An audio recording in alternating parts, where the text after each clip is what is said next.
इसके अलावा जो इजी पैथवेज है, वो इजी में ये है कि आपकी जो स्पाउस है जिसने जॉब एम्प्लॉयमेंट की, उसको जॉब ऑथराइजेशन मिली, उसने किसी कंपनी में जॉब किया और वहां से उस कंपनी की तरफ से उनको स्पॉन्सरशिप मिल जाता है। वो स्पॉन्सरशिप H1B की भी हो सकती है, वो EB2 की हो सकती है, EB3 की हो सकती है, different kind of employment programs है, उनके थ्रू वो स्पॉन्सरशिप करके ग्रीन कार्ड लेगा। वाह जी वाह, ये था जी मेरे ख्याल से tip of the interview, Right. E2 or E1, both are non-immigrant. Both of the visas does not qualify or does not lead towards green card या permanent residency by itself. ठीक हो गया।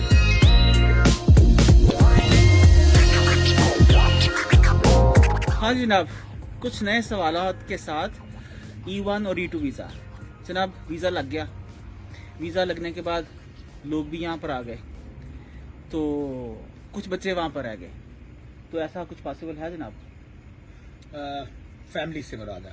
ओके, देखिए E1 और E2 दोनों visa में, चूंकि ये रेजिडेंट वीजा है, तो इसमें आपकी फैमिली जो है वो इंक्लूडेड है। ठीक है। फैमिली समझना बड़ा जरूरी है, क्योंकि पाकिस्तान में बड़ी एक्सटेंडेड फैमिली होती है। आपका भाई जो है वो भी आपका फैमिली वाला है, आपका चचा जो है वो भी फैमिली में है, फूफी भी फैमिली में है, मामा भी फैमिली में है, सारे फैमिली में होते हैं। अमेरिकन फैमिली सिस्टम जो है वो हस्बैंड, वाइफ और इमीडिएट बच्चे जो है, ठीक है, दिस इज द फैमिली। तो आपकी पूरी फैमिली जो है, जिसमें आपके हस्बैंड, वाइफ और kids below 21 years of age, ये जो है इंक्लूडेड होते हैं। ठीक है। और अगर कोई 21 साल से ऊपर है तो वो नहीं इसमें ऐड हो सकता। ठीक है। उसके लिए फिर उनको कोई डिफरेंट, जैसे अगर कोई किसी का एक बच्चा फॉर एग्जांपल 22 या 23 का है जो यूनिवर्सिटी में जा रहा है या कुछ भी कर रहा है, और बाकी बच्चे जो है वो 21 से नीचे हैं, 18, 17, 19 के हैं, तो 21 वाला ऐड नहीं होगा, बाकी बच्चे ऐड हो जाएंगे।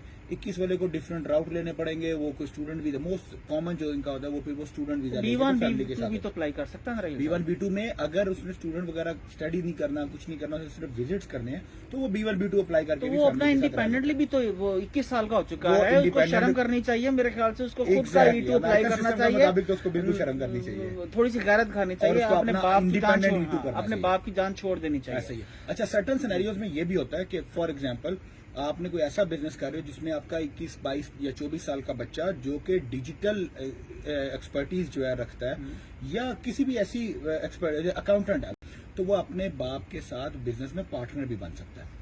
तो ठीक देन होगा। He has to take the shares, become a partner in the वाह जी वाह, बिजनेस, या फिर अपना नया ये तो business आपने करना। मसला हल कर दिया। या वो जी AI का कोई एक्सपर्ट है, exactly, AI data science scripting का जो है, या ई कॉमर्स का, इवन फॉर एग्जांपल आपने डिस्ट्रीब्यूशन का कोई बिजनेस शुरू किया है और बच्चा उसको डिजिटल प्लेटफॉर्म्स पे रखने की उसके पास स्किल्स होनी चाहिए, वो स्किल्स वो सीखे और उसके बाद वो अपने डैड के साथ जो है वो पार्टनरशिप करे। अच्छा राहिल साहब, फैमिली जो है यहाँ पर आ जाती है, जी आके बिजनेस नहीं चलता, जी, जिसकी बेसिस के ऊपर बिजनेस लिया, पिज्जा स्टोर लिया, दुकान ली, पकोड़े लगाए, दही भल्ले की दुकान लगाई, कुछ किया जनाब, बिजनेस नहीं चला, सही है। क्या मुस्तकबिल है?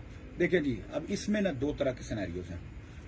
बिजनेस नहीं चलना से मुराद ये है कि कितना नहीं चल रहा। फॉर एग्जांपल हमने एक रेस्टोरेंट ओपन किया था या कॉफी शॉप ओपन की, और कॉफी शॉप की हमने जो फाइनेंशियल प्रोजेक्शन, आपको याद होगा मैंने लास्ट वीडियो में आपको बोला था, फाइनेंशियल प्रोजेक्शंस में हमने ये एक्सपेक्ट किया था कि हम लोग पर मंथ में लेट्स से $10,000 की सेल करेंगे, जो कि साल में $120,000 की सेल बन गई।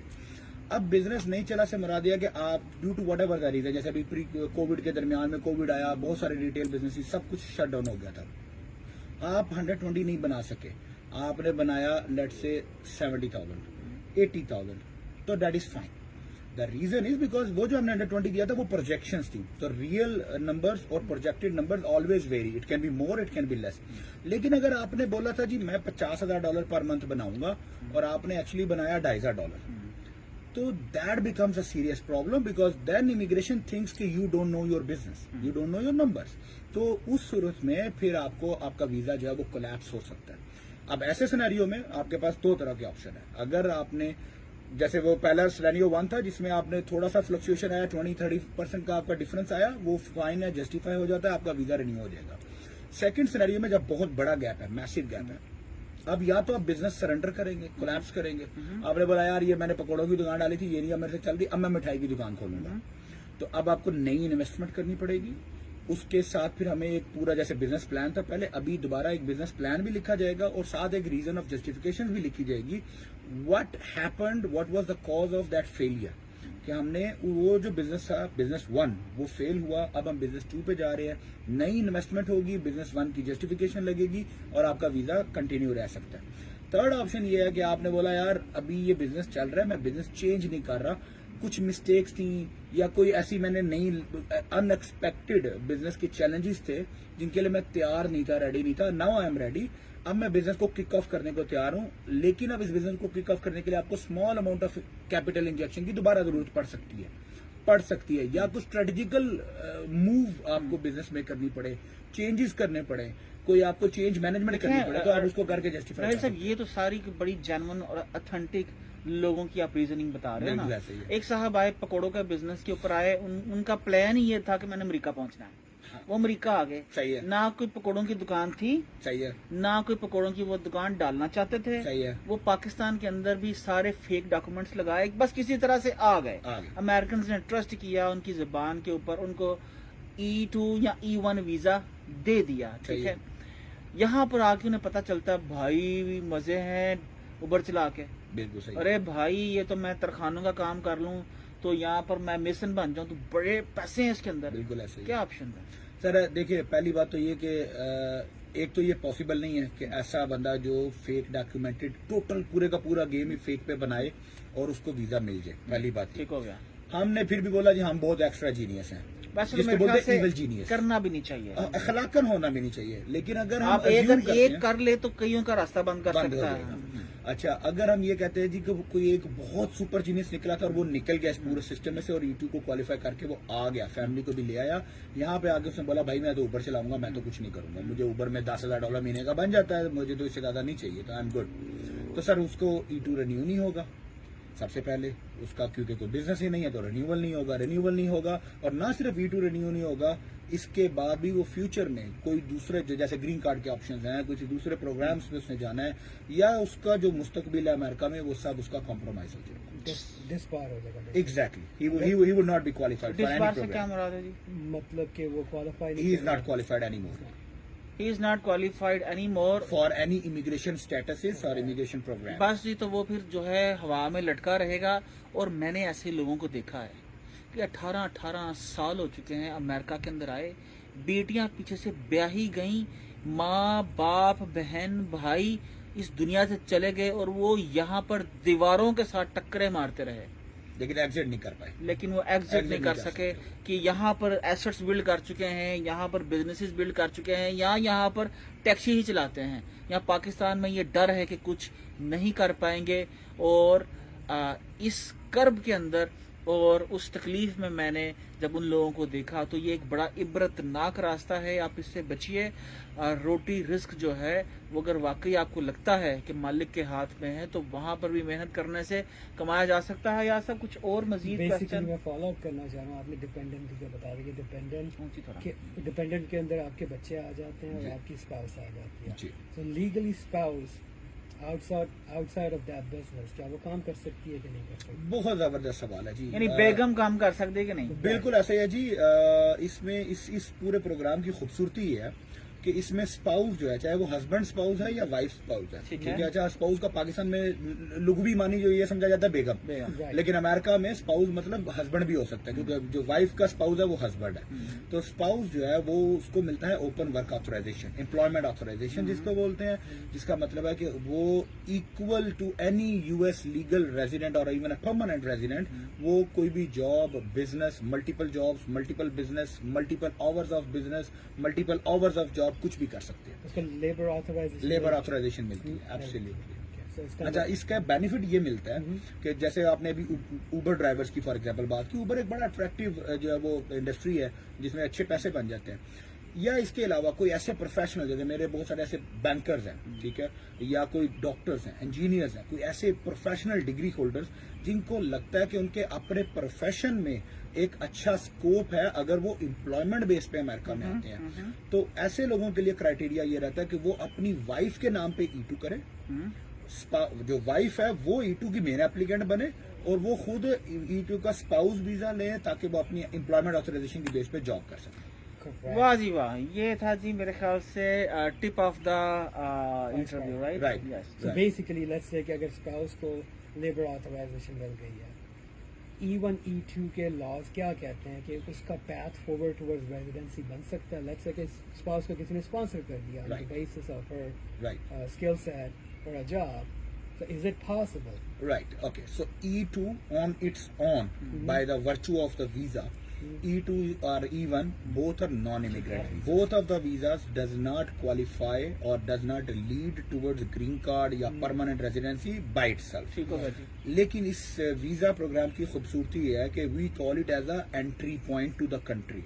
आप लीगली आते हो, सोशल सिक्योरिटीज आते हैं में आपको सोशल सिक्योरिटी मिलता है, आप सोशल इकोनॉमिक एक्टिविटीज में एंगेज होते हो और आप you start hunting towards the next option.